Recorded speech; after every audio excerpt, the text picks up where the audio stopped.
This is a Renew original recording. Hello and welcome to Season 3 of Believe in People, the British podcast award-winning series exploring addiction, recovery and the stigma that surrounds them. I'm Matthew Butler, your host, or as I like to say, your facilitator. Today's guest is known only as the Secret Drug Addict, author of The Diary of a Secret Drug Addict, Addiction, Dependence and Recovery, an ex-user's guide to breaking free. Choosing to remain anonymous, they bring nearly 2 decades of recovery into a powerful conversation about addiction stigma, the language we use around users, and why anonymity can be protection rather than shame. We explore social media, dopamine, and the pressure to perform vulnerability online, alongside the reality of grief, ego, and what happens when recovery becomes part of identity. This is a story shaped by loss, including a fatal overdose and the moment connection replaced isolation in a first 12-step meeting. This is a conversation about truth, accountability, and building a life beyond addiction. Welcome to Believe in People. How's it going? You good? Yeah, I'm good, thank you. Yeah, I've been really excited about this one, and not because there's necessarily this who is it behind the title of the Secret Drug Addict by any means. There's just this element for me where I think this podcast series especially is about the stigma of addiction. And I think what I want to start with really is that anonymity versus the stigma. And if we're honest, this podcast is about opening up honest conversations and challenging the stigma around addiction. But by choosing to remain anonymous, do you think that risks reinforcing that same stigma about addiction? I think some people think that, and maybe with some people it does. I mean, I can't control what people think or feel. You know, that's kind of up to them. Yeah. But, outside of the context of social media, I'm quite honest. I'm very honest about being a drug addict. I'm very honest about being in recovery. And, I'll go out to, I go to the pub and someone will say, oh, do you want a drink? I say, no, I don't drink. I say, oh, you're driving. I say, no, I'm a drug addict. I can't drink. So I'm not, it's not private. Yeah. It's just within the realms of sort of social media. I just think it's not important kind of who I am. And I struggle with the addiction recovery kind of influencers. Yeah. And I just think that it can kind of consume you, and it can kind of, it ends up kind of defining you. And then, whatever your message is, whatever you're trying to do, it kind of, I think that when you put your personality into it, I think you can kind of take away from that. And I didn't want to be social media famous. I just want to, help anyone that wants help if I can, and then go about the rest of my day. Yeah. And so that was the main reason for it. But yeah, I mean, in terms of stigma and stuff, I mean, people are going to think and feel whatever they choose to. Really. Of course, yeah. Do you know what I mean? And one of the things I've learned in recovery is to kind of let go of that, and I can't force people to think or feel a certain way about stuff, I get it. They have the right to do that. They have the right to feel, they have the right to be wrong. They have the right to, to whatever. Well, we just had a brief conversation before we started this around social media and the discussion that social media and drugs are the only thing that refer to its consumers as users. And I think you mentioned then, which I thought was really poignant, is that there is literally a room full of people talking about how do we get people to stay in tune with things like gambling. You talked about the gimmicks of gambling. If your player comes off, your player comes back on. Again, social media in itself, people are physically like addicted to this sort of thing. With the way they fine tune the algorithms and stuff like that. I think it's really unhealthy. Yeah. But personally, for me, I find it really unhealthy. I think it's probably one of the worst things that's happened to the human race in quite a while, if I'm honest, in terms of how it affects people's brains, how, behaviours. I say with some of the kind of influencers, I remember a few years ago, there was a mental health influence. I'm not quite sure exactly what that means. I think they just were speaking about their own mental health issues. Yeah. Right. And they videoed themselves. They posted a video of them lying on their bed, crying, in a dress. They were all dressed up, ready to go out, apparently, and had some mental health crisis. I know which one you mean. Yeah, I think I remember seeing this, yeah. To show people. And I was kind of watching it, kind of going, I'm not sure why you filmed this. Yeah. If you're in this kind of crisis, you should probably take yourself to A&E. rather than like the first thing you feel to do is to get the camera out. And it's on a tripod sort of. And there's been some effort they've got to a little set ring that up. light going on, like, and I'm just like, I don't know what you're doing. It just felt very kind of performative. And you get it with the addiction stuff. They post a picture of themselves before and after, and yet we're often told you can't tell what's going on inside for people. Do you know what I mean? Like, you see pictures of someone and it's like they looked happy, and 2 days later they'd killed themselves, or so it's like these kind of pictures, they don't mean anything. Yeah. Do you know what I mean? It just feels like it's for follows, for likes. I think it's how much people attach their self-worth to social media. That's the part that scares me the most is, I didn't get enough likes on this video, so therefore I'm exactly. Do you know sometimes they delete it and repost it another time, and or re-record it. Yeah, or re-record it because they got a word, they got something wrong in there, and it's like it's not authentic, and it's I just find all that stuff really unhealthy. And that's the great thing about being anonymous is that it doesn't matter. It's not me. So if something goes viral, it goes viral. If it doesn't, if someone starts abusing me, you don't feel like it's abusing you directly. There was kind of 2 incidents around. My brother died from a drug overdose 3 years ago, and I wanted to post about it. And obviously, I'm anonymous. I have a few real friends that follow my social media accounts, and I wanted to talk about it, but I kind of was like, why do I want to say it on social media? These people don't know me, they don't know my brother, so I kind of wrote something and I left it in my notes. I just wanted to, I don't know why, I couldn't work out why I wanted to do it. I ended up posting something on my Facebook, just so my real friends and family, other extended family, don't ask about my brother, don't ask how my brother's getting on, because it'd be like, he died 6 months ago, and this went on for a couple of weeks, and I did end up posting something. It was quite vague on Facebook, and and I muted it, and I checked back on it, and it had gone really low, loads of likes, loads of comments, loads of. And I thought, you know what I wanted? I wanted to feel good. I didn't want to feel sad, and some part of my brain knows that when people like my stuff, I feel good. Yeah. Do you know what I mean? And it's the dopamine's released. There's a sense of self-worth for something that comes with it. All it was about. I just didn't want to feel sad in the moment. And I wanted to change that. And social media. And I knew that something like that would get the kind of likes. Yeah. Do you know what I mean? And I think again, I can post. I'll be 19 years sober in 2 months. Wow. I'll post something about that, and it will do relatively well. If I posted, I've relapsed, I'm 1 day back, I'm finding life really hard, that would probably that would get more engagement. People love a sad story, don't they? They do, and I think that our brain kind of retains that stuff when we get those kind of engagements.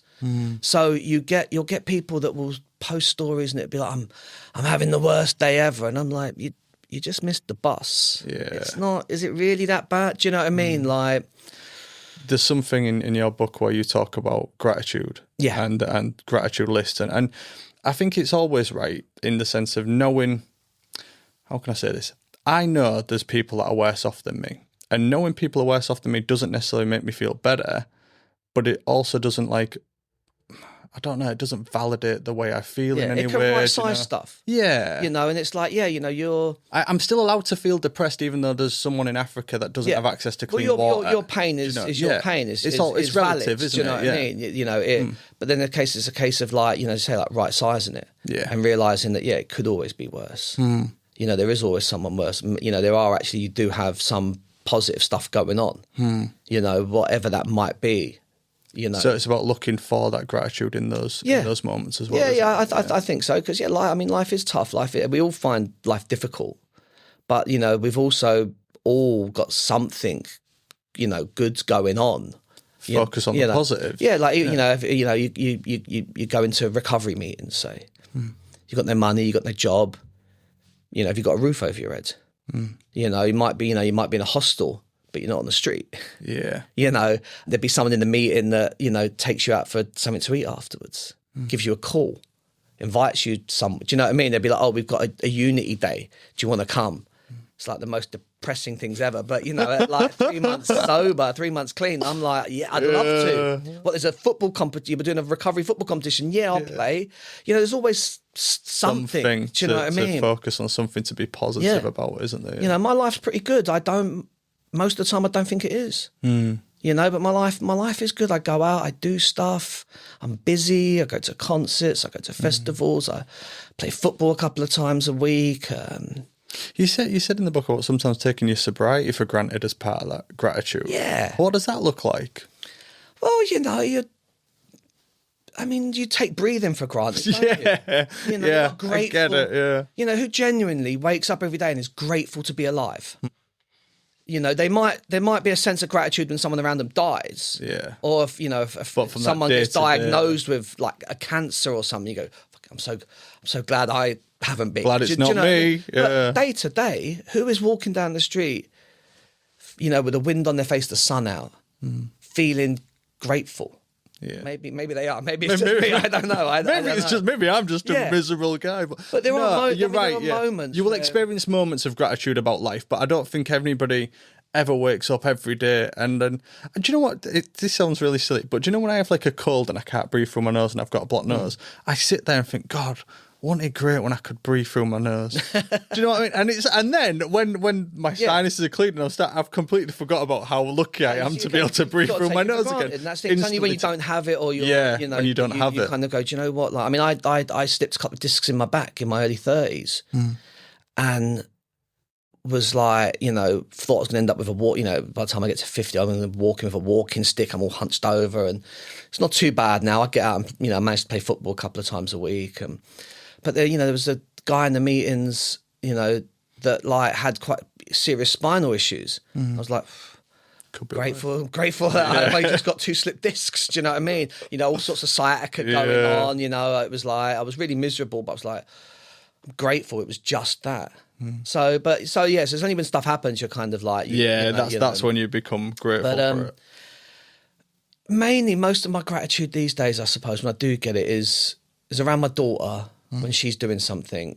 Yeah, I saw that in your books. Again, something to be grateful for is just listening to her in a room, hearing her in a room, listen to music. Yeah. It's the little things, isn't it? Yeah, it'd be like watching her playing with her dolls, like, doing voices. I'd be like peering around her bedroom door trying to film her so she can't see, or going to a concert and she's singing along, her school plays, where I'm sat there and I'm like literally like I'm gonna cry. I can't breathe properly. I'm like, I've got a big lump in my throat, and she's just, this terrible amateur sort of year 5 school play. Do you know what I mean? Watching her doing a ballet exam stuff, all that kind of that stuff.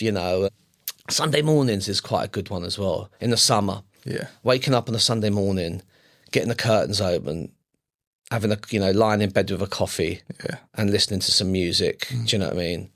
That is like, I'm kind of like, well, this is all right. These are the things I could relate to, because when you talk about something like the duller your life is, the happier you are.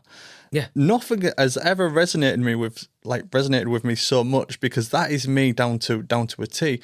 My wife is someone who always the weekend comes and it's like, right, go on, let's get up and go, let's go here, let's go have a family day out. And of course I like having family day outs, but I'm also in this element of where I just want to stay at home and do nothing and be completely happy about that. There's something nice about the dull. There's something enjoyable about the dull. Yeah, well, I just think you can't, I'm always looking for excitement. I'm always looking for distraction. I'm always, and what I kind of learned early in my recovery is that you with big highs come big lows, and this stuff is unsustainable, and that what I kind of want is just calm. It's like like you look like a heart monitor where it goes up like beeps. I just kind of want a flat line, and the closer I can get to that, and obviously there's little moments, so not so much anymore, but I go to the cinema on my own. It's an hour and a half. That's, I go and play football, an hour. That, if I can do that once a week. You're happy. That's I'm not, I'm doing stuff with my life. I'm not just sort of sat indoors doing nothing. But what I wanted before was 16 hours of insane excitement. Yeah. There's something about that as well. I think going back to the pressures of social media, where I think, and again, I think this is my wife's thing. When she sees other families doing stuff, Easter holidays just gone, for instance, was a perfect example of this. Everyone's out and about, everyone's having days out. There's almost like a pressure there. Well, they're doing stuff with their families, they're doing stuff with the kids, that make you feel like you have to go and do those things as well. And again, it all comes from this pressure from people that you probably barely know. Yeah, I mean, I'm so self-involved. I don't really, that stuff doesn't really affect me. Yeah. Like what other people are doing. It's I just care about myself. What I want to do with my kids, or what That's a good place to be, because I do feel, I always see people doing stuff. I'm like, God, maybe I should be doing more with my life. Look at this person. Look at the house they've just bought, and it's like that again. That pressure as well. I think I was quite lucky that I had some. I left school very young. Had some good jobs. They weren't particularly well paid. They were fairly well paid, especially for my age. But it came with like a lot of prestige and stuff. I worked with a lot of bands that everyone was like friends of mine, but they were their favourite bands, and so there was that stuff. But so I learned quite early that what I've got, house, money, doesn't make me happy. Yeah, having that job, having that, it was never enough. I had a 3-bedroom house when I was 18. Wasn't happy. I had a 5-bedroom house into my 20s. Still wanted to, was still suicidal, was still, entrenched in addiction and self-harming. And how do those two things relate then? Because I think some people often, and you see this, that they've got everything that you think they could want, but there's almost like this internal black hole that they're trying to fill with drugs, with substances. With things, materialistic. I do struggle. I do like things. Yeah. I'm not going to lie. I have over the years, I managed to work on it a little bit, but I do see, I do buy expensive jackets probably slightly far too often. Yeah. But, I think generally, with that stuff, because they're, I don't know, whatever it is that's going on for them, it's like with social media stuff. If you want to be social media famous, you're never going to get enough likes. Yeah. You can never get enough posts out. It can never be enough. If you're trying to treat whatever's lacking inside you, whatever, your low self-esteem is attached to, that stuff will never be enough. You'll just have a massive house and feel alone in that house. Yeah. I've got a 3-bedroom house now. I've got kids. It's not the biggest house. It's big enough. I've got my bedroom. I've got a front room. I've got a kitchen. Comes back to that gratitude, doesn't it? As well, being grateful for what you've got there. Yeah, I mean, I lost a 5-bedroom house in recovery. Ended up in a hostel. Ended up back in for third stage rehab, then into a 1-bedroom, and then from there, So I've lost stuff. So I think maybe that helps. Maybe having lost stuff and then getting stuff back, you do become grateful for it, because you didn't have it for a certain period of time. 19 years of sobriety, and then obviously recently writing this book. How hard was it to connect with that person that you used to be, of being an addict? Because I'm 34 now. If I was to think of myself 19 years ago, I couldn't remember. Do you know? It's a long period of time. The thing is with memories, the stuff around being a kid, I think can be quite, your mind can deceive you. Do you know what I mean? I used to think that, I have quite a difficult relationship with my dad. I used to think that we went to the chip shop every Friday night, got chips from my local chip shop, then went home and watched Spider-Man on the telly. Now I remember this is one of like 3 happy memories I've got with my dad. That on a Friday we had this thing where we did this thing, and I was talking to him about it, and he went, "No, we just did that once." And I was like, I thought that was like our Friday night thing. Apparently not. So the couple of happy memories I have, like one of them happened once. Do you know what I mean? Which in itself is quite, it's funny. Of course, yeah. But it's also quite like tragic it's a bit depressing. Do you know what I mean? So your mind can play tricks on you. Stuff that you thought happened didn't really happen that way, or but. Around my sort of drug using into my teenage years, late teenage years, I remember it, but I suppose I do think of it, and I look back at it now, and it's quite funny. I mean, it wasn't, and it's really sad that I spent a long period of my life, doing what I did, unhappy, in amazing situations, on tour with bands. I just didn't want to be there. I just didn't want to be there. I didn't want to be alive. I wanted to be somewhere else doing drugs. I'm having an anxiety attack. I'm anxious. I feel awkward. So all these kind of things that would happen that I didn't really appreciate or take full advantage of. So I look back at that stuff and it was kind of a bit sad. Yeah. But, for the most part, I mean, addiction is so ridiculous and we do such ridiculous things that... And it's been so long for me that I am able to see the funny side. But I think also as well, there's probably coping mechanisms attached to that. Do you know what I mean? The looking at it in that way rather than it. And I think it's freeing. I think it stops me being like a victim. Yeah.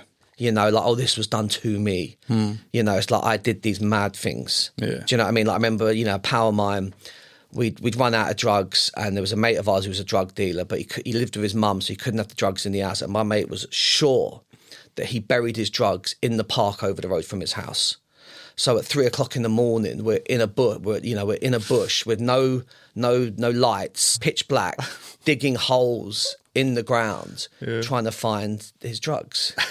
So just stupid things like that. Do you know what I mean? But I bet at the time it seemed like this is a really good idea. Yeah. And I'm desperate. Yeah. I'm coming down and I feel horrendous. Yeah. And I know what's in the post. So I'm like, I'm gonna, rather than just kind of enjoying what's left of the drugs in my system and then going to bed, I'm like, we're gonna go across. We're gonna walk for 15, 20 minutes and like get on our hands and knees in under a bush. Yeah. And all sorts of dog shit and whatever else, So just kind of stupid things like that, wandering around my bedroom with a Stanley knife blade in my arm and blood everywhere, and I've got this, I've got a porno on the telly, and I'm trying to call girls. I'm, no idea what's going on. Do you know what I mean? Yeah. At the time, horrendous. I know, but horrendous. But now it's just ridiculous. I had a previous participant talked to me about the rooms of the fellowship, and he said the rooms of the fellowship, he said the thing is, he said there's a fine line between comedy and tragedy. He said the rooms of the fellowship are some of the funniest places that you could ever be. Yeah. Because of stories like that. All sorts of mad stuff. I mean, like, even just little things like I remember being at a meeting and there was a guy there that a friend of mine had sort of befriended, so he'd introduced me to him, so I was sort of aware of who he was. And I'm 5, 6 years maybe at the time, I don't know. And this guy is, I don't think he's 2 weeks, and he's sharing in the meeting, not waiting for newcomers' time, like he's just cracking on, right? So and he's like, I know what's wrong with me today. I'm never going to use drugs again. And we're sitting there kind of going like, mate, I'm 6 years, I've got no idea what's wrong with me. Yeah, you know what I mean? Like, can you maybe you can help me out? Yeah. Obviously never, the guy disappeared, never saw him again, but just the kind of silly stuff that happen, the relationships that people get into. They're in love. Yeah. Kind of going, this is going to end so badly. Yeah. And I think at the time you kind of, you get caught up, you tell them, you shouldn't be to get, and you get a few years and you're kind of like, let them have their experience. Let them have their experience. They'll learn from it. Do you know what I mean? Or they won't, sadly. But you're able to kind of just sort of laugh. Not in front of them, behind their back. But I wouldn't laugh so silly. To their face, if they ask for my advice, I would give it to them. Do you know what I mean? Because it is serious, but there is also, like you say, there is such ridiculous stuff that goes on. Do you know, with your story, do you think it would break stigma or be more powerful if people could attach a face to this book, though? I don't know. I don't know. I do know that I think it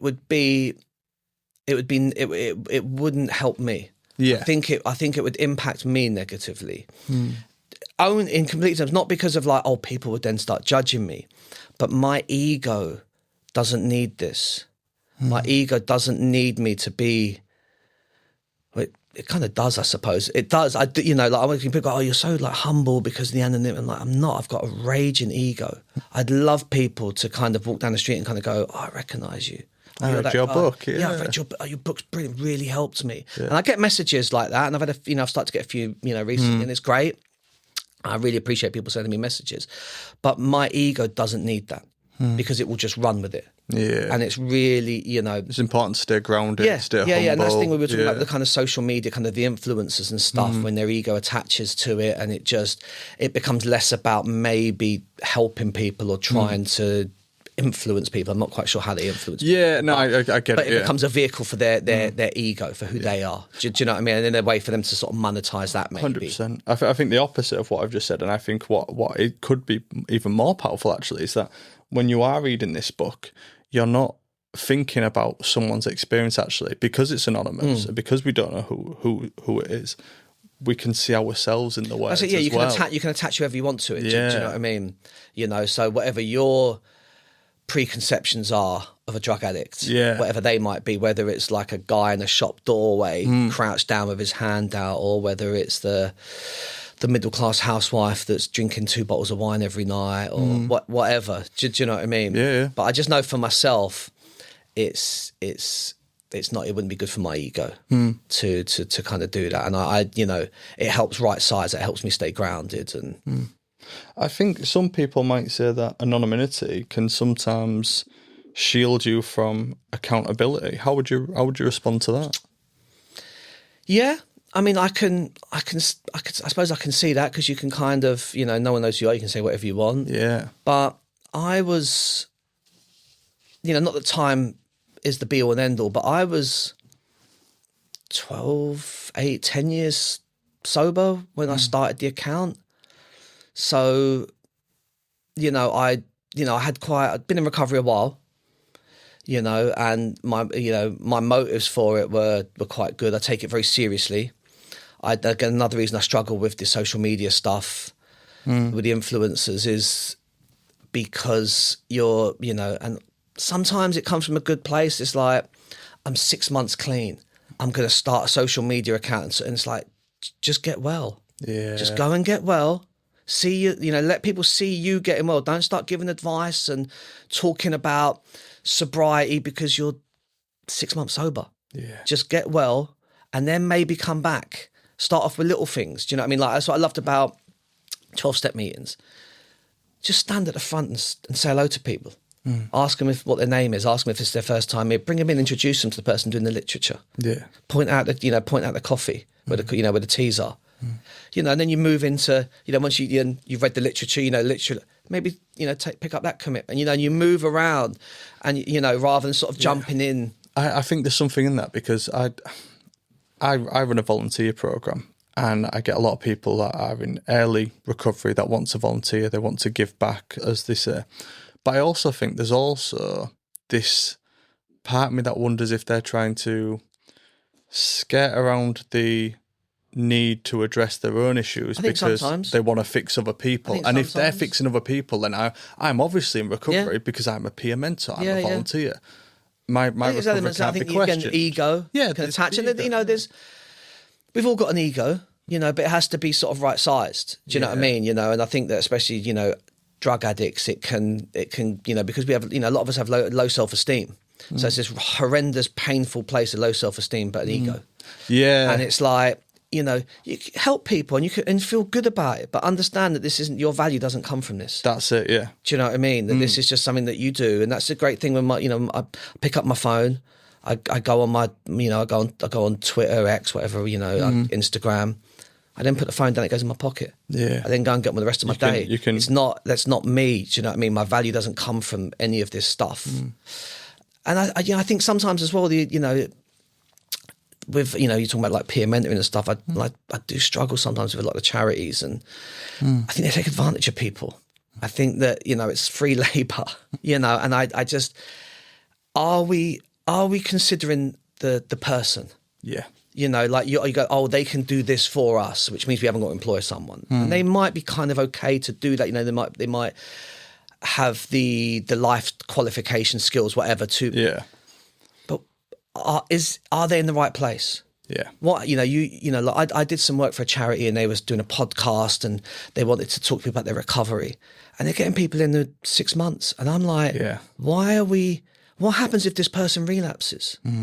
What then? No, do you know what I mean? And if you position yourself as like some recovery guru, some influencer, your entire account is based around recovery, and you relapse, what? It can be very difficult to then come out and say, actually, you know, because relapses don't happen overnight. You know, this is like it's you know, it takes a while. There's the relapse before the relapse. Yeah. It's in the post. Behaviours, thoughts, whatever. Generally, do you know what I mean? Right. So when that's happening, when you're kind of telling other people about recovery and how great your life is now, but you can't give them that stuff, you know, and then you relapse. Are you then honest? Can you then be honest? How does that work with your brand, with your account?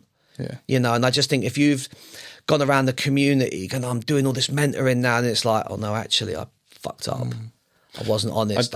It's really interesting to say that as the volunteer lead for the charity that I work at, I think people think I'm too harsh on my criteria. Do you consider that stuff? Oh, I mean, 100%. you're saying you do, but no, do you know what I mean? Obviously, 100%. I think I turn more people down for volunteering than I ever take on, because I know how detrimental it can be to that person if it doesn't work out. I'm also aware that for some people it is a bit of a lifeline for them as well. Yeah. But there's a very but it's at the right time for them. It's got to be at the right time. And that's the thing. I think a lot of charities, a lot of organisations, I don't think they really consider that. Yeah, they consider what they can get. Do you know what I mean? They don't, or they consider how they only consider the positives. Yes. Oh, it will help this, but what if? Yeah, you know, what if they're taking on too much? 100%. No, do you know what I mean? And the responsibility agree with it, they've got, you know, that they feel. Because you know, when I was, you know, was sponsoring people in recovery and stuff initially, I take it really seriously. You know, as you get older, you're kind of like, take my advice or don't. Do you know what I mean? Like, you know, it's up to you. Yeah, you know,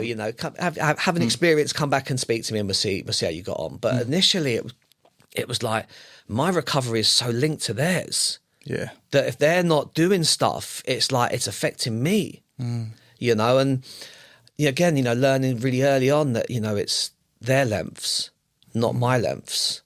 So now, you know, when it comes to helping, I'm very boundaried around it. Yeah. You know, whereas I'd be playing football on a Tuesday, and someone would ring me up on a Monday, or they'd ring me up Tuesday afternoon and kind of go, I'm really struggling. Like, I think I'm going to use. I said, do you want to go to a meeting tonight? I'll meet you, and we'll go to a meeting. I turn up at the tube station, they don't show up, and I'm like, I've missed football for this. Yeah. Whereas I'm like, now it'd be like, I've got football tonight. Go to that meeting. If you're about tomorrow, I'm free tomorrow, or whenever, let's... So you're going to drive yourself mad with that as well, aren't you? Absolutely. If you start putting things in place and people aren't doing it. And I think there's always something about judging people to the same standard that you hold yourself to. And it's my control issues, my ego. Yeah. Do you know what I mean? You know, somebody I helped recently got a year, and, you know, they came out, you know, we met up, we had a coffee, you know, I'd only been like on the phone and stuff. We met up, had a coffee, they would come into to a convention. I tend not to do the conventions now. You know, me and my wife popped in, met them, met their friends, it was really nice. They relapsed. And, you know, they kind of came back, and they came and went a few times, and at the moment then, you know, they're not in recovery. And initially I found it very frustrating. Yeah, I was kind of angry at them, but then, you know, so I have to look at that as my ego. Like somehow I felt like a failure. I was going to say, it's almost it comes down to you almost feel like you failed when someone else feels that you're attached to, isn't it? Yeah. And the thing is that they're just in they're just in whatever process they're in. They're doing their thing. You know, I hope they found, you know, the help that I did give them at the time beneficial. They might still come back. Yeah, but, you know, the things that I do now, I can't base them on outcomes. You know, like I just want to do the best I can in every area. For, you know, if you're in a position to help somebody and you can help them, I think you should help them. Yeah, and, you know, whatever they do with that help, that's up to them. I think for a lot of people as well, it's referred to a lot of things, the light bulb moment. rock bottom, do you know, when they make those changes? In your book, you state that you was addicted to pretty much every substance that you could imagine. What was the lowest moment that you experienced, or what was the moment where, because obviously 19 years in recovery now is incredible. So, Thank you. What's the moment where, right, this is the last time I am using drugs? Do you know what? It didn't really happen like that. There was loads, and it was like incremental stuff. It just, it was death by 1,000 paper cuts. It was lots of things that happened. I'd got to a point where I couldn't pretend that all the bad things that happened in my life, how I felt, getting sacked from jobs, the warnings, the girlfriends leaving me, the mental, my mental health issues, all of that stuff. I couldn't pretend that drugs weren't involved in all of it. Before, I've got valid reasons to feel the way that I do. I ended up in a women's refuge with my mum at 12 years old. So there was violence in my house. My dad is completely emotionally shut down. We literally have no relationship. My mum had a drug-induced heart attack. My brother died from a drugs overdose. I've lost houses. There's there's stuff where it's like, if I'd have had your life, I'd have used drugs. Yeah, right? I'd feel the way that you feel, right? Yeah. But, it got to a point where it was like, I can't blame my boss for always being on my back because I'm not showing up for work. And when I do, I'm not really productive.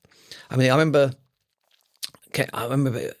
when I was working with Oasis, I turned up one day, 5 o'clock. No, the office shuts at 6. I just turned up just to check the post, see what had come in. And, one of the guys I worked with pulled me aside and went, you do know you're not in one of the bands, and so my boss is, going to be on my back about these things. And I'm going, he's just a prick. Yeah. He's just, why is my girlfriend always moaning at me? Because I'm not showing up. When I do, I'm in a bad mood. I'm badly behaved. I'm, suspicious. I'm jealous. I'm all this stuff. And it got to a point where it was like, no, maybe it's me. Maybe it's the choices I'm making. So I was kind of in that space. And then a girl overdosed and died at my house. And I was like, I remember sort of sitting there, and we've called the ambulance, and I'd been up for about 2 or 3 days already. I was absolutely, there was a lot of drugs in the house. It was about 20 people, and a lot of them were drug dealers. Just a lot of the kids I grew up with, sold drugs. And so everyone's doing drugs, lots of drugs. And this girl goes over in cardiac arrest, and everyone just runs. People start wrapping their drug, they're gone. And I remember asking a girl to stand outside and wait for the ambulance. I think they must have told me to do it. I don't think I'd have thought that myself. I've gone down a few minutes later, she's gone. So it was just me and one other guy sort of sat there with this girl dead, still doing drugs, waiting for the ambulance. And then the guys come and they've got the what's-its to try and revive her. And just thinking, this wasn't how it was supposed to be. I thought I was going to play up front for Arsenal. I thought I was going to be David Geffen. I thought I was going to run a record label. I'm 29 at this point. And just thinking, this is so far removed from the fun I was having when I was doing drugs. And again, the fun was there was moments of fleeting fun and stuff, like I said earlier. But, being on tour and doing drugs and with musicians and models and writers and actors and all that kind of stuff, which was kind of cool because I'd come from quite a working class environment to then this kind of glamour and members clubs and stuff, to then being at home with just this and just thinking, this is really something's got to change. And then a friend of mine rang me one day while I was walking around the streets, and I'd got to a point at this stage where I couldn't, I couldn't have drugs in the house, so I couldn't buy drugs in bulk anymore, which made them cheaper, and sell drugs and all that other stuff. So I wasn't working much. I couldn't keep jobs, so I've now got money issues, which is a horrendous place to be when you're a drug addict, not having any money, right? So I was kind of wandering around the street, and my mate rang me and said, like, what you doing? I said, I'm just in Camden Town. And he came and met me, and he sort of, he said, what's going on? What are you up to? And I just burst into tears and just kind of went, I'm fucked. I can't do this no more. I don't know. I just can't do it. And he's made a phone call, and he's put the phone down, and he went, right, I'm going to take you to a meeting. I didn't really know what he was talking about, but he was drug dealing. He had drugs, so I'm like, yeah, I'm going to hang out with him. Do you know what I mean, right? Yeah. So we've driven over to this meeting, and we're sat in his car, and we're just, we're rolling joints and just smoking joints. And he's like, yeah, he's pointed. He's got, that's the meeting over there, and there's all these fellas, It was in East London, so it was like there was a lot of kind of middle-aged football hooligan type men turning up at this meeting. And they were all kind of hugging and smoking cigarettes outside the meeting and stuff. And he went, yeah, that's the meeting. So I'm like, all right. So we've gone. He's come in with me, and we sat there. And I was so stoned. I don't really remember too much about it.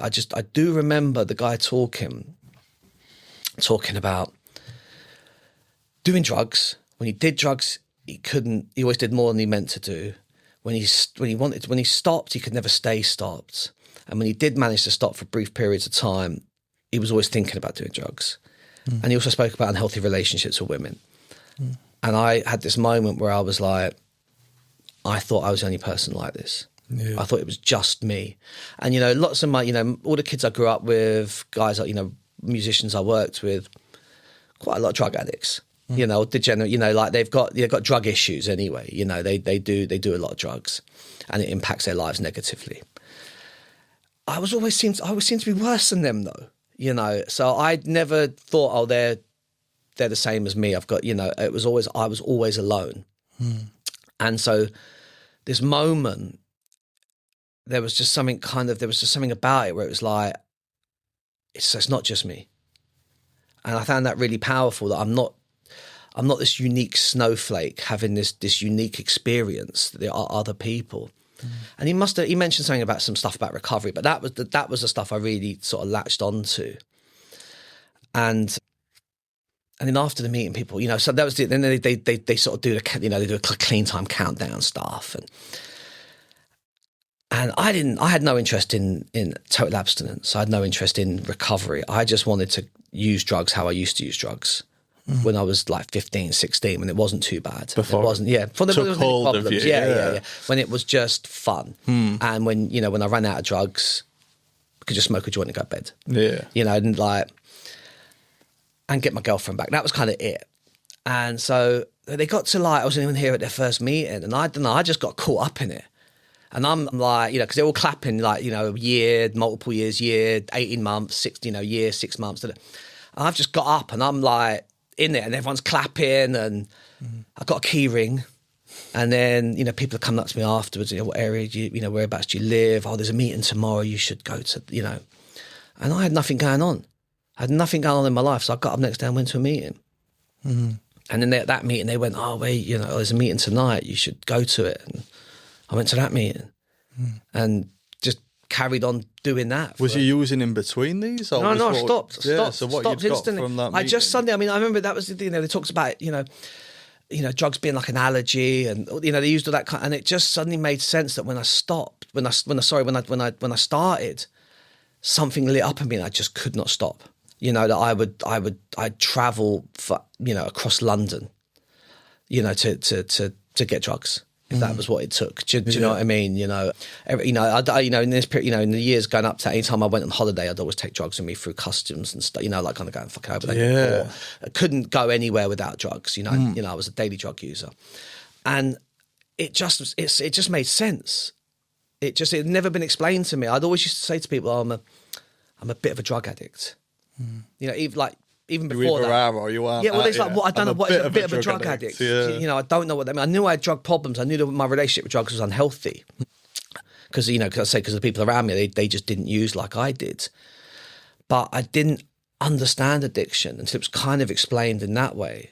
And then, once you kind of get that break, you realise that you've got all sorts of like emotional and behavioural issues and perception issues, and then you're able to kind of work on that stuff. Did you link your substance misuse issues to your childhood at anywhere? Do you know? Because obviously, no. Do you think it was a factor in it now, like in hindsight? Or? I don't know. I mean, I think information is good. Yeah. Do you know what I mean? To kind of go, like, because you can do stuff with that information or not do stuff, right? So the more you know. But I'm never going to know. There's no definitive answer. I've clearly kind of, grown up, had issues around, being able to concentrate and, probably slight autism and stuff, But is it because I wasn't showing enough love? Is it because my house was a war zone, so I never felt safe and I always felt anxious? I don't know. And I don't know how much that stuff is helpful. What will I do with that information? Yeah, I guess. It's like, are you, are drugs negative in your life? Are they having a negative impact in your life? Yeah. Yeah. What do you want to do about it? The root cause of it, in some ways, is irrelevant, isn't it? I suppose. I don't ever think you're going to get a definitive answer. And you'll get the answer you want. It's like if you think your partner's cheating, right? She leaves the room and a text goes on a phone. Someone texts her, and you check that text, and it's just her mate. You don't think, I got that wrong. She's not cheating. Yeah. You just didn't get the right text. Yeah. Next time her phone goes off, you'll check it. You'll keep checking it until you get the answer you want. Yeah.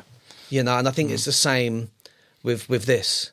Did you ever go on like a methadone program or anything? No, didn't do anything like that. What was it like in terms of... Got on sleeping tablets. Yeah. I had sleep because I always had horrendous sleep issues. Okay. But what I found in early recovery was that when you're not sleeping for like 36 hours or you're getting, I'm going to bed I'm falling asleep at like 6 a.m. The impact that was having on my mental health and my ability to kind of cope with not doing drugs was like I found that really, really difficult. So I did get on a prescription of sleeping pills, which kind of helped regulate that and kind of get me back into sort of waking up at 9:30 in the morning instead of like 1 in the afternoon and stuff. And because that I just found I needed to start getting some sunlight in my eyes. I always found winters were always horrendous for me. I'm the same. Wintertime, I am miserable in winter. I feel like almost like a weight being lifted off me when spring comes. Absolutely. A bit of sun and I just start to feel like myself. Imagine like you're using, so you're getting to bed at like 6, 7 o'clock in the morning. You're waking up at 2 or 3 in the afternoon. By 4:30, it's pitch black again. Yeah. And it was just like, so for like 4 months. It's going to mess you up, isn't it? It was just, I'd found like that kind of stuff really, really difficult. So I needed to I still struggle with my sleep now. I mean, I went to bed at 1:30 last night. That was really early for me. Yeah. So I just found like getting sleeping pills, but I also as well was really aware of my issues around addiction. So it was like, I was always really honest with my GPs and stuff and my psychologist at my drug centre. So it was like, this can't be ongoing. Yeah. Do you know what I mean? Because sometimes they don't understand. Like when I slipped my discs in my back, they gave me like OxyContin stuff. Do you know what I mean? So it was all kind of like pain-killing pills. Was that while she was in recovery? Yeah. And I took them a couple of times, and one of the last times I took them, I got a coach. I was getting the coach already. It wasn't like I just ended up on the coach to Manchester. My wife was living in Manchester at the time because we just started seeing each other. So I got a coach up to Manchester, absolutely off my tits. Fell into her house, kind of giggling. The next day, dropped her son at school, 9:45 in the morning. As I'm walking back I thought, I might go and get some ice cream, take my pills, and watch a film. Yeah. And I was like, no, this isn't good. Yeah. Do you know what I mean? It's like, And I just sort of dropped them out. But they were quite happy. There was no sort of talk when they initially gave them that, because this would have been 2012. Okay. So it's before the whole kind of thing in America blew up with like the prescription stuff. Yeah, I was going to say you'd hope GPs would know better than to give someone who's been very honest about. They maybe do now. I don't know. But I mean, maybe some do now, some don't. And I have heard. I mean, you do hear some people in meetings and really sort of going after doctors because they don't know. But and part of me is kind of like, I was going, I'm a drug addict. I didn't even know what was wrong with me. Yeah. So how do I expect someone else to? Do you know what I mean? I know they're sort of professional. I know, but especially with how little time you get with them. Like, I've probably sat with you longer than any GP sat with you. Do you know what I mean? You get 5 minutes with them, 10 minutes. Yeah. Especially these days. Yeah. But because I know, at that point I knew what was wrong with me. I was like, this can't go on forever. So luckily it didn't.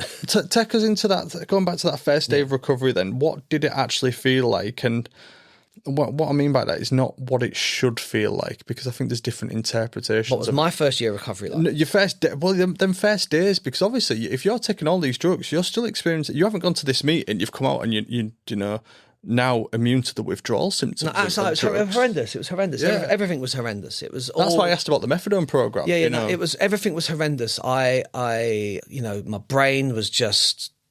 I just couldn't. I couldn't shut it down. I wasn't sleeping. I was really prone to anxiety, panic, anger. Really quite angry. Like something would not go my way. And I'd want to, destroy things. I miss a bus. Yeah. And I'm like, overreacting. I'm going to smash the bus stop up. Yeah.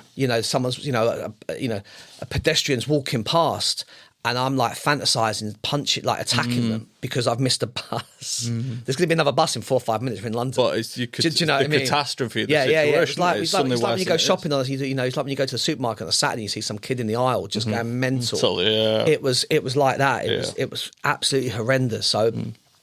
Stuff you learn in recovery about, meditation. Yeah. I found that really kind of helpful. Didn't kind of solve it, but it was helpful. But the first year, even the first few months, first 18 months, I found really difficult. Yeah. I don't want to scare anybody off because, recovery's the best thing I ever did. Everything good in my life that I have has come from recovery. But I didn't understand, I didn't realise how difficult life was. Until I stopped doing drugs. Yeah. It was like, this is a struggle. And I think in meetings, especially in my experience of meetings, again, the ego the ego has to attach to something. So you go to some meetings and all people are doing is talking about how much jail time they did. Yeah. I did 20 years for killing 5 people and the police couldn't catch me for however long. And, I was injecting into my eyeballs in a bin shed and we were, like the maddest stories, and that kind of separates them from everybody else because they're the worst drug addict. And then you get the other ones who are the best recovering drug addict, which, I was out with my 10 sponsees last night and one of them was telling me how amazing I'd been in his life, and you're kind of going like, oh. So, they sharing honestly, but it would seem some people they think they have to only share the good stuff. They're sort of scared of chasing people out of recovery by going, do you know what? It's really difficult sometimes. Yeah. So I was kind of sat in meetings, hearing people just talking about the good stuff, and I'm like hunched over in pain with stomach cramps.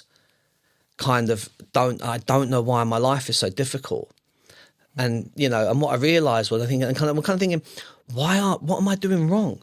Why aren't I like this? Why aren't I getting what they've got? Yeah. And what I realised, and a lot of those people ended up relapsing. I don't laugh because they relapsed. I laugh because they weren't being honest. Do you know what I mean? They were only sharing the good stuff. Of course, yeah. And what I realised is that I was exactly where I should be. And I was in the middle of a process where I'm learning to feel stuff and navigate that without doing drugs, and this is, a lot of time how drug addicts feel when you take the drugs away. Yeah. Do you know what I mean? Yeah. And actually it's okay. You said about the first 18 months being hard. At what point did you actually believe that this was going to last? Do you even believe it now? I don't think about it like that. No. I don't again, I think it's an arrogance. I don't think of it like that either. Do you not? No, because I've seen some recovery groups. There's a lot of these really unhealthy recovery groups. A lot of them seem to be charging money, right? Which I struggle with, right? And there's quite a few up north, it would seem, or the northwest, right? And they're like, oh yeah, like one day at a time. We don't do that. We're like, the idea being that you wake up today and it's like, I'm going to stay clean today. Yeah. I don't think I'll use again. I don't know. I don't know what's going to happen tomorrow. Yeah. I don't, and that's one of the things I've learned in recovery. I don't know. And it's all right not to know. I don't know what it would take to relapse. I don't know, you know what I mean? I don't know what, I don't know if I ever would. If the worst thing that could ever happen in my life would make me relapse again. Yeah. I don't know. So I don't live I make plans. It's not like, I can't I can't plan next week because I might relapse. I'm just living for today. I've got holidays booked, so I've got things happening, but who knows? Do you know what I mean? Yeah, absolutely. I get it. I think absolutely, I think there's an arrogance with that. Well, if you can't, because again, it goes back to that idea of taking things for granted as well sometimes, isn't it? Looking at the book, who is it really for? You say the book is for addicts and the people around them. When you're writing it, did you have somebody in mind? Was there like somebody that was still using, someone like brand new to recovery, or like maybe the family trying to understand what's going on for that person? Was you thinking about anyone when you was writing it? Not really. Again, I think it. I had a lot of help with my wife writing it. I saw in the prologue about her calling you various variations of female genitalia. Yeah, which it was hooked me in straight It was away. tough. I love that. It really tested our relationship. Yeah, if I'm honest. I mean, it was worse when we first got together and we were in a fairly early recovery. I mean, I think I was 4 years when I met her, and she was 2 or 3. She in recovery too? Yeah. Okay, nice. She's in recovery. Yeah. That's what I'm saying. Everything good that's happened in my life has happened in recovery. Yeah. My daughter was conceived at a convention. Everything, has come from my recovery. But, so yeah, I think, in answer to your question, it kind of goes back to I try not to think about things in terms of, outcomes, or who is this for? It's like because I think at that point then you're sort of compromising yourself maybe. Yeah. And you're not being your true, you're not being yourself. It's, if somebody gets something from it, that's great. If they don't, I don't really care. Yeah. I mean, I'm not, and again, same with the social media stuff. I don't. Yeah. If you get something, you get something. Yeah, if you don't, you don't. I'm just trying 100%, to be a good person. I'm just trying to put good energy out there, and if that resonates with someone, that's great. If it doesn't, that doesn't affect me. I'm not like, I feel failure, or I feel like I've got friends that keep asking me how many copies it's sold. Yeah, I'm like, I don't know. Don't care. They've sent, and I've had some emails from the publishers about how many copies we've shipped. I haven't really looked at them. Yeah, because if I get caught into that, you're attaching your worth to it. It's the same with social media, isn't it? I need to make more posts, or maybe if I do some post with the right song and then maybe it'll sell more copies. It's just like, buy it, don't buy it. I don't, it'd be nice if you did. But if you don't, it's up to you. I've got trainers to buy and stuff, holidays to pay for. No, but it'd be nice if people do buy it. And, I spoke to one of my oldest friends yesterday, and he rang me up and was like, do you feel richer? All we do, we're at a place now in our relationship where we rarely see each other. We just argue about football. Yeah. Like to the point where it's vicious. But because we've known each other so long, we can say these horrendous names, right? And not take it too personally. Yeah. And I was like, what are you talking about? And he went, because I fucking bought your book, and Yeah. And I was like, and he's got, if I put him in the back, he got a thank you in it. Right? I was like, oh, nice one. He's like, yeah. And he's like, yeah, my sister's reading it now. And I'm like, well, I hope she bought her copy. Yeah, you're not sharing it around, are you? And then he mentioned a few other people that I grew up with that have bought it. Yeah. People I haven't seen for years, like probably nearly 10 years. And they know who you are, though. Yeah. I mean, it's the thing. I'm not. This is it. You're not overprotective. I'm not precious about it, and it's not. It's just I don't want to be social media famous. I just want to be able to sort of separate myself from it. But people know. Some of my, people I trust know who I am. Yeah. People I work with. It comes up. Yeah. Everybody I meet. I mean, I say everybody I meet knows I'm in recovery. That's not true.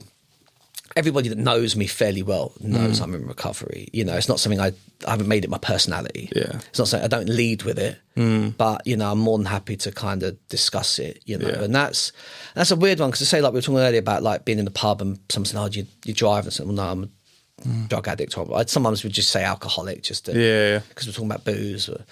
And they go, all right, okay. And they say, what do you want then? And they'll go, oh yeah, I think I drink quite a lot. And I'm like, all right. Within 2 hours, a couple of pints later, they're at me kind of going, yeah, do you know what? I think I might have a problem, you know, and it's like, and there's a few people that I've helped that way. Yeah. Do you know what I mean? So that's again like about being honest about stuff. The transparency. Yeah. Honestly, I think what's more frustrating is right now I feel like I could talk to you for a lot longer. But I like to finish all my podcasts with a series of quick fire questions, and I'll start you off with, what's your favourite word? My favourite word? Oh, that's a hard one. Oh, you've really put me on it. I'll go with Arsenal. Least favourite word? Tottenham. Something that excites you? What enthuses me? My daughter. Something that doesn't excite you?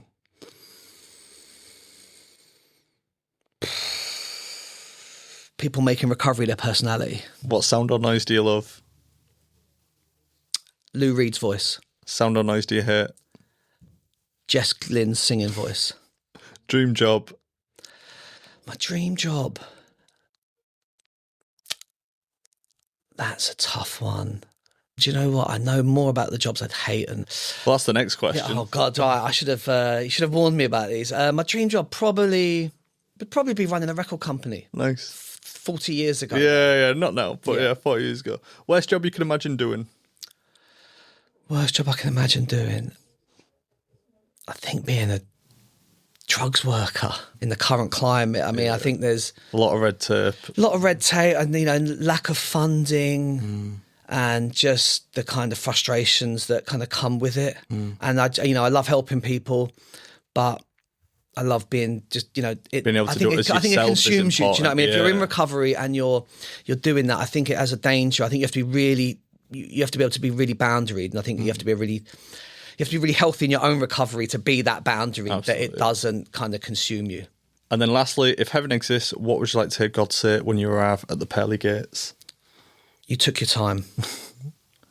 Thank you so much for joining me on Believe in People. Thanks for having me. And if you've enjoyed this episode of the Believe in People podcast, we'd love for you to share it with others who might find it meaningful. Don't forget to hit that subscribe button so you never miss an episode, and leaving a review will help us reach more people and continue challenging stigma around addiction and recovery. For additional resources, insights and updates, explore the links in this episode description. And to learn more about our mission and hear more incredible stories, you can visit us directly at believeinpeoplepodcast.com.